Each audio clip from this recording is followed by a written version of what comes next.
नमस्कार दोस्तों। अगर आपकी एक छोटी सी आदत आपकी पूरी जिंदगी बदल दे तो आपको कैसा लगेगा। देखिए, अगर आपकी एक छोटी सी आदत जिंदगी को एक प्लानिंग दे दे, प्लानिंग को एक नए मुकाम पे पहुंचा दे, तो आपकी हिस्ट्री बदल सकती है। और आज हिस्ट्री बदलने की बात हो रही है, स्टडी पे बात हो रही है। स्टडी किस प्रकार करनी चाहिए, आज उसकी बात है।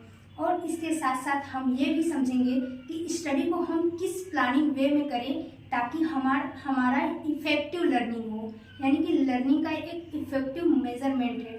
तो चलिए एक कहानी के साथ इसको शुरुआत करते हैं। दो लड़के थे जो एक ही गांव में रहते थे और वो दोनों पढ़ाई करते थे।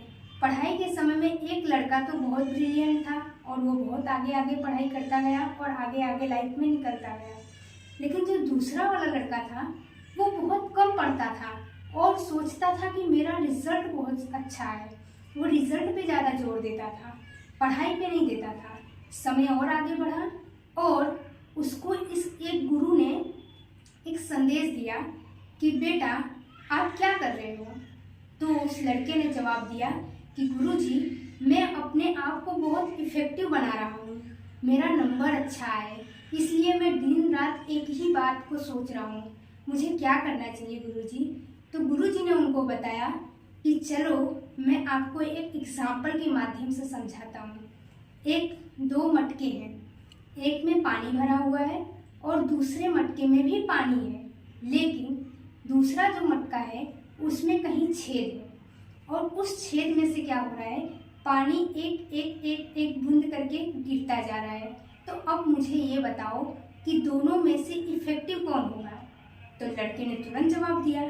क्या बोला उसने? उसने बोला कि गुरुजी, जो दूसरा वाला मटका है उसमें तो पानी रुकेगा ही नहीं, एक समय के बाद मैं कितना भी पानी डाल दूँ उसका पानी तो टप टप करके गिरता हुआ खत्म हो जाएगा। तो ऐसे ही गुरुजी ने उसे एक सीख दी कि अगर आप अपने ज़िंदगी में ये सोचते हो कि हर समय की आपसे ये नहीं होगा या आप रिजल्ट की तलाश करते हो, तो आप जिंदगी में कुछ बड़ा नहीं कर पाओगे। अगर आपको लाइफ में कुछ भी बड़ा करना है तो आपको काम पे ध्यान देना होगा, न कि रिजल्ट। वो पथ क्या, पथिक क्या, जिस पथ पर बिखरे सूल न हो, नाविक की धैर्य परीक्षा क्या, जब धाराएं प्रतिकूल न हो। तो इन शब्दों के साथ अपने वीडियो को स्टार्ट करेंगे और लर्निंग के सभी पॉइंट को अच्छे से समझेंगे। तो चलिए शुरुआत करते हैं। पहला पॉइंट है पढ़ना। अब पढ़ना किससे संबंधित है? बुक पढ़ो, नोटबुक पढ़ो, कॉपी किताब पढ़ो, आप कुछ भी पढ़ सकते हो। ठीक, आप किसी का नोट्स भी पढ़ सकते हो, आपका अपना नोट्स भी पढ़ सकते हो, आप बनाई हुई कोई किताब हो आपका वो भी पढ़ सकते हो। दूसरा चीज़ है समझना, यानी कि समझना पढ़ने से कई ज़्यादा इम्पोर्टेंट है। क्यों इम्पोर्टेंट है? क्योंकि अगर आप किसी भी चैप्टर को पढ़ रहे हो तो वो आपको 100% समझ में आ जाए, इसकी कोई गारंटी नहीं है। लेकिन अगर वही चैप्टर को आपको स्कूल में या कॉलेज में टीचर के द्वारा समझाया जाए तो आपको 100% समझ में आ जाएगी। उसके साथ साथ उसमें आपके माइंड की रिस्पॉन्सिबिलिटी बहुत बड़ा रोल अदा करती है। कैसे करती है? कि आपकी थिंकिंग पावर कितना एनालिटिकल है, आपकी थिंकिंग कितना स्ट्रॉन्ग है, आप कितना अधिक तरीके से अधिक समय तक चीज़ों को समझ सकते हो, इस बात पे डिपेंड करता है। तीसरी चीज़ जो बहुत इम्पोर्टेंट है वो है लिखना। अगर हमने पढ़ा, हमने समझा, लेकिन अगर हम लिखना भूल गए या हमने नहीं लिखा तो हमारा पढ़ना भी बेकार और हमारा समझना भी बेकार। क्यों? मैं ऐसा क्यों बोल रही हूँ? क्योंकि अगर आप कभी भी किसी भी एग्ज़ाम में अपीयर होंगे तो आपके पास आपका नोट्स होना बहुत ज़रूरी है। अगर आपके पास आपका नोट्स है, आपकी लिखी हुई कॉपी है, तो आप जो 10 दिन का काम है वो एक दिन में लर्न कर सकते हो। इतना इफेक्टिव होता है लर्निंग, नोट्स बनाना। ठीक, इसके साथ साथ चौथा और बहुत इम्पोर्टेंट चीज़ एग्ज़ाम देना।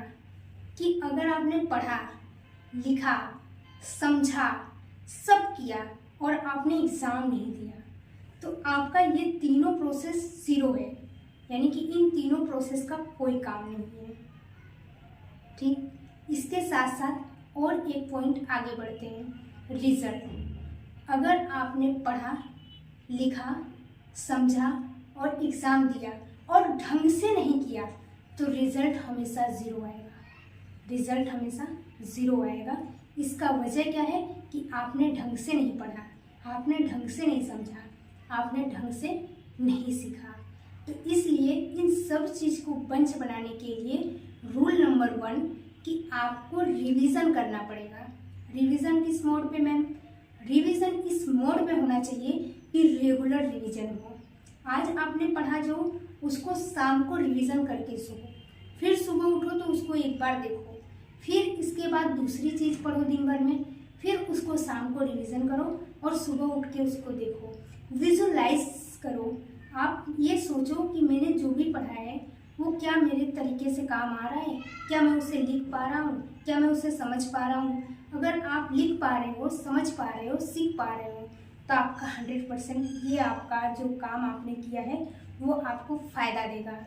तो इसके साथ साथ रिवीजन, लर्निंग और प्रैक्टिस वेरी मच इम्पोर्टेंट। इसको एक उदाहरण के माध्यम से समझते हैं।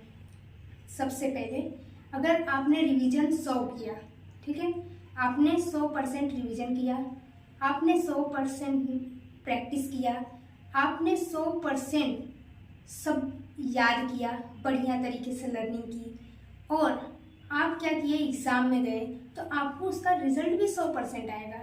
इट मीन्स कि आप उस एग्ज़ाम में पास हो जाओगे। अगर आपने प्रैक्टिस, रिवीजन और लर्निंग पर अच्छा कमांड नहीं किया, दो को तो आपने 100% किया लेकिन किसी एक फैक्टर में आपने कुछ नहीं किया। फॉर द एग्जाम्पल कि आप प्रैक्टिस में कुछ नहीं किए, आपने याद किया, आपने नोट्स बनाया, आपने बहुत बार पढ़ा लेकिन आपने प्रैक्टिस नहीं की, तो इसका मतलब कि 200% मिलकर भी और एक चीज़ आपने बिना कुछ किए यानी कि 0% होके आपके पूरा ओवरऑल रिजल्ट को 0 कर देगी।